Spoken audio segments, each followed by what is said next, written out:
Hi hello ಎಲ್ಲರಿಗೂ ನಮಸ್ಕಾರ. ಜ್ಯೋತಿ ಪಾಕಶಾಲೆಗೆ ತಮ್ಮೆಲ್ಲರಿಗೂ ಸ್ವಾಗತ. ಇಂದಿನ ವಿಡಿಯೋದಲ್ಲಿ ನಾನು ಒಂದೊಳ್ಳೆ ಸ್ವೀಟ್ ರೆಸಿಪಿಯನ್ನು ನಿಮ್ಮೊಂದಿಗೆ ಶೇರ್ ಮಾಡ್ಕೊಳ್ತಾ ಇದ್ದೇನೆ. 1 ಕಪ್ ಆಗುವಷ್ಟು ಕಡಲೆ ಹಿಟ್ಟಿದ್ರೆ ಸಾಕು, ಈ ಟೇಸ್ಟಿಯಾದಂತಹ ಲಡ್ಡುನ ನಾವು ಪ್ರಿಪೇರ್ ಮಾಡ್ಕೊಳ್ಬೋದು. ಬೇಕರಿಗಳಲ್ಲಿ ಸಿಗುವಂತಹ ಈ ಬೇಸನ್ ಲಾಡು ಅಥವಾ ಬೇಸನ್ ಲಡ್ಡುನ ಮನೆಯಲ್ಲೇ ಸುಲಭವಾಗಿ ಯಾವ ರೀತಿ ಮಾಡೋದು ಅಂತ ನೋಡೋಣ ಬನ್ನಿ. ಅದಕ್ಕಿಂತ ಮುಂಚೆ ಹೊಸದಾಗಿ ನಮ್ಮ ಕುಕಿಂಗ್ ವಿಡಿಯೋಸ್ನ ನೋಡ್ತಿದ್ದಲ್ಲಿ ಜ್ಯೋತಿ ಪಾಕಶಾಲೆ ಚಾನಲ್ನ ಸಬ್ಸ್ಕ್ರೈಬ್ ಮಾಡ್ಕೊಳ್ಳಿ. ಈ ರೆಸಿಪಿ ಇಷ್ಟ ಆದಲ್ಲಿ ಒಂದು ಲೈಕ್ ಮಾಡಿ. ಈ ಬೇಸನ್ ಲಾಡು ಅಥವಾ ಬೇಸನ್ ಲಡ್ಡುನ ಯಾವ ರೀತಿ ಮಾಡೋದು ಅಂತ ನೋಡೋಣ ಬನ್ನಿ. ಮೊದಲಿಗೆ ನಾನಿಲ್ಲಿ 1 ಕಪ್ ಆಗುವಷ್ಟು ಕಡಲೆ ಹಿಟ್ಟನ್ನು ತೆಗೆದುಕೊಂಡಿದ್ದೇನೆ. ಕಡಲೆ ಹಿಟ್ಟನ್ನು ಈ ರೀತಿ ಅಗಲವಾಗಿರುವಂತಹ ಬಟ್ಲಿಗೆ ಹಾಕ್ಕೊಳ್ತಾ ಇದ್ದೇನೆ. ನಂತರ ಇದಕ್ಕೆ 1 ಚಿಟಿಕೆ ಆಗುವಷ್ಟು ಪುಡಿ ಉಪ್ಪನ್ನು ಸೇರಿಸ್ಕೊಳ್ತೇನೆ. ಹಾಗೆಯೇ 1/4 ಟೀ ಸ್ಪೂನ್ ಆಗುವಷ್ಟು ಅರಿಶಿನ ಸೇರಿಸಿ ಚೆನ್ನಾಗಿ ಇದನ್ನು ಮಿಕ್ಸ್ ಮಾಡ್ಕೊಳ್ಳೋಣ. ಅರಿಶಿನ ಹಾಕ್ಕೊಳ್ಳೋದ್ರಿಂದ ಒಳ್ಳೆ ಕಲರ್ ಬರುತ್ತೆ ಅಂತ ಅಷ್ಟೇ. ಅರಿಶಿನ ಸೇರಿಸಿ ಚೆನ್ನಾಗಿ ಮಿಕ್ಸ್ ಮಾಡಿದ ನಂತರ ಈಗ ಇದಕ್ಕೆ ಸ್ವಲ್ಪನೇ ನೀರನ್ನು ಸೇರಿಸ್ಕೊಳ್ತಾ ನಾವು ಮಾಮೂಲಿಯಾಗಿ ಚಕ್ಲಿ ಹಿಟ್ಟನ್ನು ಯಾವ ರೀತಿ ಕಲಿಸ್ಕೊಳ್ತೀವೋ ಆ ಹದದಲ್ಲಿ ಈ ಹಿಟ್ಟನ್ನು ಕಲಿಸ್ಕೊಳ್ಬೇಕಾಗುತ್ತೆ. ನೋಡಿ, ಒಂದೇ ಸರಿ ನೀರನ್ನು ಸೇರಿಸ್ದೇನೆ ಸ್ವಲ್ಪನೇ ನೀರನ್ನು ಸೇರಿಸ್ಕೊಳ್ತಾ ನಾವು ಹಿಟ್ಟನ್ನು ಮಿಕ್ಸ್ ಮಾಡಬೇಕಾಗುತ್ತೆ. ನೋಡಿ, ಈ ಹದಕ್ಕೆ ನಾವು ಹಿಟ್ಟನ್ನು ಮಿಕ್ಸ್ ಮಾಡ್ಕೊಳ್ಬೇಕಾಗುತ್ತೆ. ಈಗ ಹಿಟ್ಟು ರೆಡಿ ಆಯಿತು. ನಂತರ ನಾನಿಲ್ಲಿ ಚಕ್ಲಿ ಮಾಡುವಂತಹ ಮಿಷಿನನ್ನು ತೆಗೆದುಕೊಂಡಿದ್ದೇನೆ. ಇದಕ್ಕೆ ಈ ರೀತಿ 3 ಹೋಲ್ ಇರುವಂತಹ ಪ್ಲೇಟನ್ನು ಹಾಕಿ ಸ್ವಲ್ಪ ಎಣ್ಣೆನ ಸ್ಪ್ರೆಡ್ ಮಾಡಿ ಈ ಹಿಟ್ಟನ್ನು ನಾನು ಇದಕ್ಕೆ ತುಂಬಿಸ್ತಾ ಇದ್ದೇನೆ. ನಾನಿಲ್ಲಿ ಒಂದೇ ಸರಿ ಆಗುವಷ್ಟು ಹಿಟ್ಟನ್ನು ರೆಡಿ ಮಾಡ್ಕೊಂಡಿರೋದ್ರಿಂದ ಒಂದೇ ಸರಿ ಎಲ್ಲವನ್ನು ಈ ರೀತಿ ತುಂಬಿಸಿ ಇದಕ್ಕೆ ಲಿಡ್ಡನ್ನು ಕ್ಲೋಸ್ ಮಾಡ್ತೇನೆ. ಈ ಮಿಶ್ರಣವನ್ನು ಈ ರೀತಿ ಚಕ್ಲಿ ಟೈಪಲ್ಲಾದರೂ ನಾವು ಎಣ್ಣೆಯಲ್ಲಿ ಫ್ರೈ ಮಾಡ್ಬೋದು, ಅಥವಾ ಪೂರಿ ಥರ ಚಪಾತಿ ಲಟ್ಟಿಸಿ ಪೂರಿ ಟೈಪಲ್ಲಾದರೂ ನಾವು ಎಣ್ಣೆಯಲ್ಲಿ ಡೀಪ್ ಫ್ರೈ ಮಾಡ್ಕೊಳ್ಬೋದು. ಈಗ ಮೀಡಿಯಮ್ ಉರಿಲಿ ಎಣ್ಣೆನ ಬಿಸಿ ಮಾಡ್ಕೊಂಡಿದ್ದೆ. ಈಗ ಇದಕ್ಕೆ ಈ ರೀತಿಯಾಗಿ ಚಕ್ಲಿ ಎಲ್ಲವನ್ನು ನಾನಿಲ್ಲಿ ಪ್ರೆಸ್ ಮಾಡ್ತಾ ಇದ್ದೇನೆ. ನಾನಿಲ್ಲಿ ಒಂದೇ ಸರಿಗೆ ಎಲ್ಲವನ್ನು ಈ ರೀತಿ ಪ್ರೆಸ್ ಮಾಡಿ 2 ಕಡೆ ಚೆನ್ನಾಗಿ ಇದನ್ನು ಫ್ರೈ ಮಾಡಬೇಕಾಗುತ್ತೆ ಎಣ್ಣೆಯಲ್ಲೇ. ಒಂದು ಕಡೆ ಫ್ರೈ ಆದ ನಂತರ ಇದನ್ನು ನಿಧಾನವಾಗಿ ಟರ್ನ್ ಮಾಡ್ಕೊಳ್ತಾ 2 ಕಡೆ ಇದನ್ನು ಗರಿ ಆಗಬೇಕು, ಲೈಟಾಗಿ ಕಲರ್ ಚೇಂಜ್ ಆಗಬೇಕು, ಅಲ್ಲಿವರೆಗೂ ಇವನ್ನ ಫ್ರೈ ಮಾಡಬೇಕಾಗುತ್ತೆ. ನೋಡಿ, ಒಂದು ಕಡೆ ಫ್ರೈ ಆದ ನಂತರ ಟರ್ನ್ ಮಾಡಿ 2 ಕಡೆ ಇದನ್ನು ಚೆನ್ನಾಗಿ ಫ್ರೈ ಮಾಡ್ತಾ ಇದ್ದೇನೆ. ನೋಡ್ಬೋದು, 2 ಕಡೆ ಚೆನ್ನಾಗಿ ಇದು ಫ್ರೈ ಆಗಿದೆ.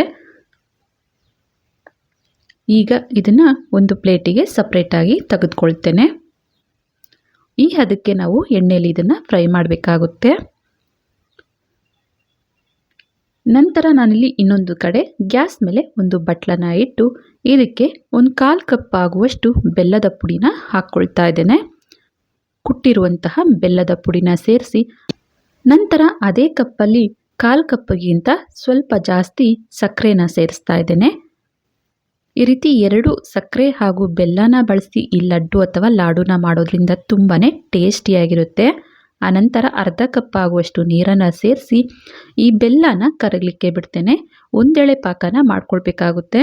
ಈ ಬೆಲ್ಲ ಹಾಗೂ ಸಕ್ಕರೆ ಕರಗೋ ಹೊತ್ತಿಗೆ ನಾನಿಲ್ಲಿ ಇನ್ನೊಂದು ಕಡೆ ನಾವು ಎಣ್ಣೆಯಲ್ಲಿ ಫ್ರೈ ಮಾಡಿರುವಂತಹ ಈ ಚಕ್ಲಿನ ಈ ರೀತಿ ಪುಡಿ ಮಾಡಬೇಕಾಗುತ್ತೆ. ಈ ರೀತಿ ಸಣ್ಣದಾಗಿ ಪುಡಿ ಮಾಡಿ ಇದೆಲ್ಲವನ್ನು ಮಿಕ್ಸಿ ಜಾರಿಗೆ ಹಾಕ್ಕೊಳ್ತೇನೆ. ನಾನಿಲ್ಲಿ 1 ಕಪ್ ಕಡಲೆ ಹಿಟ್ಟಿಗೆ 1/4 ಕಪ್ ಆಗುವಷ್ಟು ಬೆಲ್ಲ ಹಾಗೂ 1/4 ಕಪ್ಗಿಂತ ಸ್ವಲ್ಪ ಜಾಸ್ತಿ ಸಕ್ಕರೆನ ಬಳಸಿದ್ದೇನೆ. ಒಟ್ಟಾಗಿ ನಾವು 3/4 ಕಪ್ ಆಗುವಷ್ಟು ಸಕ್ಕರೆ ಹಾಗೂ ಬೆಲ್ಲನ 2 ಮಿಕ್ಸ್ ಮಾಡಿ ನಾವು ಬಳಸಿದ್ದೇವೆ. ಬೇಕು ಅಂದಲ್ಲಿ 3/4 ಕಪ್ ಆಗುವಷ್ಟು ಸಕ್ಕರೆನೇ ಬೇಕಾದರೂ ಬಳಸ್ಬೋದು. ನೋಡಿ, ಈ ಚಕ್ಲಿನ ಈ ರೀತಿ ಲೈಟಾಗಿ ತರಿ ಇರೋ ರೀತಿ ನಾವು ಮಿಕ್ಸಿ ಮಾಡ್ಕೋಬೇಕಾಗುತ್ತೆ. ಜಾಸ್ತಿ ಗಂಟಿರಬಾರ್ದು. ಈ ಚಿರೋಟಿ ರವೆ ಬರುತ್ತಲ್ಲ, ಅದಕ್ಕೆ ನಾವು ಇದನ್ನು ಮಿಕ್ಸಿ ಮಾಡ್ಕೊಳ್ಬೇಕು. ಅನಂತರ ಈ ಕಡೆ ಬೆಲ್ಲ ಹಾಗೂ ಸಕ್ಕರೆ ಎಲ್ಲ ಕರಗಿದ ನಂತರ 1 ಟೇಬಲ್ ಸ್ಪೂನ್ ಆಗುವಷ್ಟು ಇದಕ್ಕೆ ತುಪ್ಪನ ಸೇರಿಸ್ಕೊಳ್ತೇನೆ. ಹಾಗೆಯೇ 1/4 ಟೀ ಸ್ಪೂನ್ ಆಗುವಷ್ಟು ಏಲಕ್ಕಿ ಪುಡಿನ ಸೇರಿಸಿ ಚೆನ್ನಾಗಿ ಇದನ್ನು ಮಿಕ್ಸ್ ಮಾಡಿ ಕುದಿಲಿಕ್ಕೆ ಬಿಡ್ತಾ ಇದ್ದೇನೆ. ಇದು ಚೆನ್ನಾಗಿ ಕುದಿ ಬಂದ ನಂತರ ಈ ರೀತಿ ಒಂದೆಳೆ ಪಾಕನ ನಾವು ತಗೋಬೇಕಾಗುತ್ತೆ. ನೋಡಿ, ಈ ಹದಕ್ಕೆ ನಾವು ಈ ಬೆಲ್ಲದ ಪಾಕನ ಅಥವಾ ಸಕ್ಕರೆ ಪಾಕನ ರೆಡಿ ಮಾಡ್ಕೊಳ್ಬೇಕು. ಈಗ ಈ ಬೆಲ್ಲದ ಪಾಕ ಅಥವಾ ಸಕ್ಕರೆ ಪಾಕ ರೆಡಿಯಾಗಿದೆ. ಗ್ಯಾಸನ್ನು ಆಫ್ ಮಾಡಿ ಇದನ್ನು ಸೈಡಿಗೆ ತೆಗೆದಿಡ್ತೇನೆ. ಅನಂತರ ರುಬ್ಬಿರುವಂತಹ ಈ ಚಕ್ಲಿ ಪುಡಿ ಅಥವಾ ಈ ಕಡಲೆ ಹಿಟ್ಟಿನ ಮಿಶ್ರಣವನ್ನು ಈ ರೀತಿ ಅಗಲವಾಗಿರುವಂತಹ ಬಟ್ಲಿಗೆ ಹಾಕ್ಕೊಳ್ತೇನೆ. ನಂತರ ಈ ರೀತಿ ಎಲ್ಲವನ್ನ ಸ್ಪ್ರೆಡ್ ಮಾಡಿ ಮಧ್ಯದಲ್ಲಿ ರೆಡಿ ಮಾಡಿಟ್ಟಂತಹ ಬೆಲ್ಲದ ನೀರು ಅಥವಾ ಸಕ್ಕರೆ ನೀರನ್ನು ಶೋಧಿಸ್ಕೊಳ್ತಾ ಇದ್ದೇನೆ. ಈ ಬೆಲ್ಲದ ಪಾಕ ಅಥವಾ ಸಕ್ಕರೆ ಪಾಕ ಬಿಸಿ ಇರುವಾಗಲೇ ನಾವು ಈ ಕಡಲೆ ಹಿಟ್ಟಿನ ಮಿಶ್ರಣಕ್ಕೆ ಸೇರಿಸಿ ನಂತರ ಇದಕ್ಕೆ 1 ಟೀ ಸ್ಪೂನ್ ಆಗುವಷ್ಟು ತುಪ್ಪನ ಸೇರಿಸಿ ಚೆನ್ನಾಗಿ ಇದನ್ನು ಮಿಕ್ಸ್ ಮಾಡ್ಕೊಳ್ಬೇಕು. ಈ ಮಿಶ್ರಣವನ್ನು ಈ ರೀತಿ ಮಿಕ್ಸ್ ಮಾಡ್ತಾ ಈ ಮಿಶ್ರಣ ಗಟ್ಟಿಯಾಗ್ತಾ ಬರುತ್ತೆ. ನೋಡ್ಬೋದು ಈ ಮಿಶ್ರಣ ಗಟ್ಟಿಯಾಗಿದೆ. ಮತ್ತೆ ಇದನ್ನು ಈ ರೀತಿ ಮಿಕ್ಸ್ ಮಾಡ್ತಾನೆ ಇರಬೇಕಾಗುತ್ತೆ. ಇದನ್ನು ತುಪ್ಪ ಎಲ್ಲ ಕರಗಿ ಈ ಕಡಲೆ ಹಿಟ್ಟಿಗೆ ಚೆನ್ನಾಗಿ ಮಿಕ್ಸ್ ಆದ ನಂತರ ಇದಕ್ಕೆ 1 ಟೀ ಸ್ಪೂನ್ ಆಗುವಷ್ಟು ತುಪ್ಪನ ಸೇರಿಸಿ ಮತ್ತೆ ಇದನ್ನು ಚೆನ್ನಾಗಿ ಮಿಕ್ಸ್ ಮಾಡ್ತಾ ಇದ್ದೇನೆ. ತುಪ್ಪನ ಹಾಕಿದಷ್ಟು ತುಂಬಾ ಟೇಸ್ಟಿಯಾಗಿರುತ್ತೆ ಈ ಲಾಡು. ಒಂದು 4 ರಿಂದ 5 ಟೇಬಲ್ ಸ್ಪೂನ್ ಆಗುವಷ್ಟು ತುಪ್ಪನ ಇದಕ್ಕೆ ಬಳಸಬೇಕಾಗುತ್ತೆ. ನಂತರ ಇದನ್ನು ಮಸ್ಯ ಕೋಲಿಂದ ಸ್ವಲ್ಪ ಮ್ಯಾಶ್ ಮಾಡಬೇಕಾಗುತ್ತೆ. ಬಿಟ್ಟು ಇದನ್ನು ಈ ರೀತಿ ಮ್ಯಾಶ್ ಮಾಡ್ತಾ ಈ ಮಿಶ್ರಣ ಗಟ್ಟಿ ಹದಕ್ಕೆ ಬರೋವರೆಗೂ ಈ ರೀತಿ ಮ್ಯಾಶ್ ಮಾಡ್ಕೊಳ್ಬೇಕಾಗುತ್ತೆ. ಈ ರೀತಿ ಮಾಡೋದ್ರಿಂದ ಈ ಲಾಡು ಅಥವಾ ಲಡ್ಡು ತುಂಬಾ ಟೇಸ್ಟಿಯಾಗಿರುತ್ತೆ.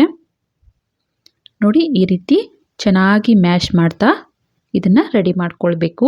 ಈಗ ಇದಕ್ಕೆ 1 ಟೀ ಸ್ಪೂನ್ ಆಗುವಷ್ಟು ತುಪ್ಪನ ಸೇರಿಸಿ ಮತ್ತೆ ಇದನ್ನು ಈ ರೀತಿಯಾಗಿ ಮ್ಯಾಶ್ ಮಾಡ್ತಾ ಇದ್ದೇನೆ. ಇದು ಸ್ವಲ್ಪ ಬಿಸಿ ಇರುವಾಗಲೇ ಈ ರೀತಿ ಮ್ಯಾಶ್ ಮಾಡ್ತಾ ಫುಲ್ ತಣ್ಣಗಾಗಬೇಕು. ಅಲ್ಲಿವರೆಗೂ ಇದನ್ನು ಬಿಟ್ಟು ನಾವು ಮ್ಯಾಶ್ ಮಾಡಬೇಕಾಗುತ್ತೆ. ನೋಡ್ಬೋದು ಮಿಶ್ರಣ ಎಷ್ಟು ಗಟ್ಟಿಯಾಗಿದೆ ಅಂತ. ಈ ರೀತಿ ಮ್ಯಾಶ್ ಮಾಡ್ತಾ ಇನ್ನೂ ಗಟ್ಟಿಯಾಗುತ್ತೆ ಈ ಮಿಶ್ರಣ. ನೋಡ್ಬೋದು ಮಿಶ್ರಣ ಫುಲ್ ಗಟ್ಟಿಯಾಗಿದೆ. ಇದು ಫುಲ್ ತಣ್ಣಗಾಗಲಿಕ್ಕೆ ಬಿಡಬೇಕಾಗುತ್ತೆ. ಫುಲ್ ತಣ್ಣಗಾದ ನಂತರ ಇದನ್ನು ನಾವು ಲಡ್ಡುನ ಮಾಡ್ಕೊಳ್ಬೋದು. ನೋಡಿ ಮಿಶ್ರಣ ಫುಲ್ ತಣ್ಣಗಾದ ನಂತರ ಎಷ್ಟು ಗಟ್ಟಿಯಾಗಿದೆ ಅಂತ. ಈಗ ಕೈಗೆ ಸ್ವಲ್ಪ ಈ ರೀತಿ ತುಪ್ಪನ ಸ್ಪ್ರೆಡ್ ಮಾಡಿ ಯಾವ ಶೇಪಿಗೆ ಬೇಕೋ ಆ ಶೇಪಿಗೆ ನಾವು ಲಡ್ಡುನ ರೆಡಿ ಮಾಡ್ಕೊಳ್ಬೋದು.